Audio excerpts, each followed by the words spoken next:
Pregnancy is a wonderful opportunity for any woman to take a look at her overall health. And oral health, the health of your mouth and your teeth and your gums, is a critical part of your overall health. It's important that when a mom either is planning on becoming pregnant or knows she's pregnant, to see a dentist immediately to determine their oral health status. It's very, very important that a pregnant woman stays on top of her oral home care with the brushing and rinsing, flossing properly every day. They gave me a chart of what I needed to do because I'm a first-time mom and I didn't know what to do with my child, and I was like worried what I'm going to do, what am I supposed to do. So she told me everything that I needed to know about taking care of my teeth and taking care of my child's teeth. Well, Jaleisha, I'm so glad you're here, and your baby is just so beautiful. Thank you. We're going to take this time to go over how to clean your baby's mouth. Then you're going to show me how to do it when you come home. Would you like that? You're talking. This is good. We're going to put her on my lap. Okay. And with her head facing you, her face facing you. And you're going to hold her hands. Okay. Thank you very much. And I'm going to lift her lip and start on one side. You see that? And go to the other side. Mm-hmm. And then on the bottom. And I'll go around to the other side. And she's doing really well. Sometimes they get a little fussy. We're going to do her tongue. Can we get her tongue? She's biting down thinking that this is part of her milk. We do this because the baby gets used to having something in their mouth. Mm-hmm. And also you're able to clean all of the leftovers of milk and other things when she grows up a little bit, but she just did a perfect job. So I would say to her, good job. Such a good baby. So show me how you do it when you're at home. When I'm at home, I gently play with her bottom lip so she can open up her mouth. Then I gently go across the bottom, around. Then I make sure I do the top just how I did the bottom. Cross, under, so I can get the gums. Then I get on her tongue, wipe around gently. There we go. And that's how I do it when I'm home. Such a fabulous job. You did a better job than I did. Thank you. So wonderful. One of the reasons that we're working so closely together to prevent tooth decay and make sure that all moms have this information and can prevent this disease for their children is because the disease itself causes pain. It costs a lot of money to treat. It prevents children from learning. And it is something that we can prevent. A lot of people, I guess, don't realize that when you become pregnant, you are more susceptible to diseases, just like the elderly and the infants. There's been an association between periodontal disease and low birth weight babies. And there is also a strong association between mothers having active tooth decay and passing on bacteria to their children. Tooth decay is an infectious disease.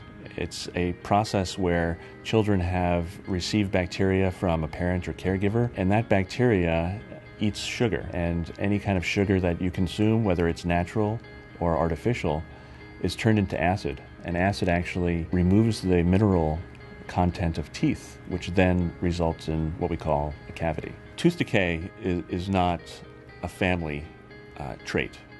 Unfortunately, what happens is that children adopt the behaviors of the people that are taking care of them. And it's important to know that children are not destined to have tooth decay. If you can prevent the use of sugars in juices and soda early in age by having good oral hygiene, by brushing twice a day with a fluoride toothpaste, you can actually reduce the risk of tooth decay dramatically. So we've talked about brushing your teeth twice a day with a fluoride toothpaste. The other thing we want to make sure of is, because you don't have fluoride in your drinking water, we want to make sure that she's taking a fluoride supplement. And we're going to write you a prescription for a fluoride supplement. And what she's going to do is she's going to actually chew this tablet. We don't want her to swallow it whole. We want her to chew it so the little bits of the tablet get in her teeth. And you're going to do that every single day. The reason that fluoride is important is because fluoride helps strengthen the tooth structure. It helps put minerals back into the tooth and helps prevent tooth decay. The earliest sign of tooth decay to a parent is a white line or a white dot on a tooth. When a tooth starts losing mineral content, it actually gets bleached in color. So the whiter a tooth is getting, especially along the gum line of a tooth, is an early sign that there's actually a decay process beginning in a child's tooth. And it's really important that if a parent sees that, they see a dental health professional as soon as they can. What parents should do on a monthly basis is actually lift the lip of their child so they can actually see all the way to the base of the gum where the tooth begins and see if they can identify any early signs of tooth decay. We're going to show you how to look at your child's teeth, and you do that by raising the child's lip. What we're going to do is we're going to have you turn her around facing you and have her legs wrapped around your waist. And then she's going to come backwards, and her head's going to rest right here. And you can actually lower her lip and looking along the gum line where the tooth meets the gum tissue and identify the bleached white area that's an early sign of tooth decay. Seeing bright white spots would alert the mom, and this type of tooth decay at this stage can be healed, so it would be a sign to go to the dentist. Mothers have a real opportunity to prevent tooth decay, and they have the ability to take care and teach their child from day one how important it is, and to actually take some very early steps in making sure their child is cavity-free. It's really important that moms understand good nutrition. They're taking prenatal vitamins. They're reducing their consumption of sugars and carbohydrates to reduce the risk of tooth decay. If they're not brushing their teeth twice a day with a fluoride toothpaste, they must adapt that behavior. They have to be drinking fluoridated tap water if it's available to them, and they have to be flossing once a day.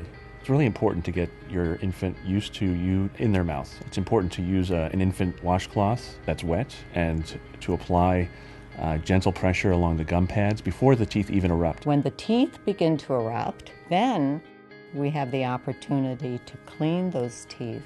And as soon as we have a few more teeth, the mother can start using a small brush, a little bit of fluoride toothpaste, and use it to clean the child's teeth twice a day, in the morning and in the evening before bed. When the child is 1 year old, it's the time to take the child to the dentist for their first exam.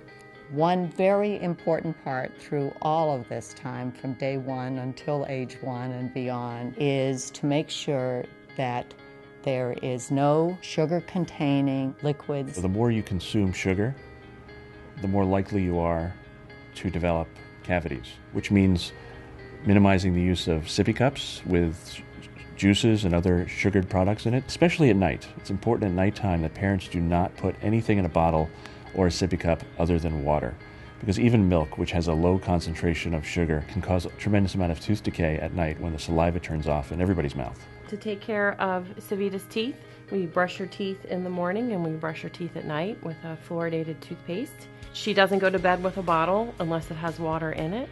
And we're watching out for those other teeth that are coming in and wiping down her gums every night before she goes to bed and when she wakes up in the morning too, so that we can keep the bacteria off her gums. What I'm currently doing now is brush my teeth twice a day. I floss. I avoid sweets now that I'm pregnant. When I was pregnant, I increased my flossing, my rinsing, my brushing. I also went to the dentist. I tried to go every 2 months. When I was pregnant, I drank tap water, which also had fluoride. Brushed my teeth during breakfast and lunch and dinner, and I also floss daily. Good dental hygiene is very important, because if our teeth are not healthy, then our body's not healthy, and then it can cause, very serious dental health. Now, we know in some places your physician, your doctor, your nurse practitioner may also participate in examining your infant's mouth, your baby's teeth, and possibly also taking steps to prevent tooth decay. It's very common today for physicians, family physicians and pediatricians to offer a thing called fluoride varnish, which is a high concentration fluoride that is applied to the teeth of children. And this is a great tool that parents should be willing to accept to help prevent tooth decay in children. So in addition to your dentist, your physician and your nurse practitioner are there to help you prevent tooth decay and work with what you're doing at home every day. The most important thing to remember that tooth decay begins as soon as a tooth erupts in the mouth. And if we can actually prevent tooth decay at the earliest ages, we can have children that are tooth decay free for life. So you need to change your behaviors to be what your child's behaviors should be. And by changing what you have done for yourself, you can not only improve your child's oral health, but ultimately improve your own oral health as well. So the whole family can benefit in the long term. We try very hard to take good care of Savita's teeth because we want her to keep all of her baby teeth until her adult teeth come in, because they are so important to keeping her mouth healthy and keeping her whole body healthy. At this stage, early on from when the child is born, we can make sure that your children are able to have a fully healthy life and benefit from everything that life, school, and play has to offer.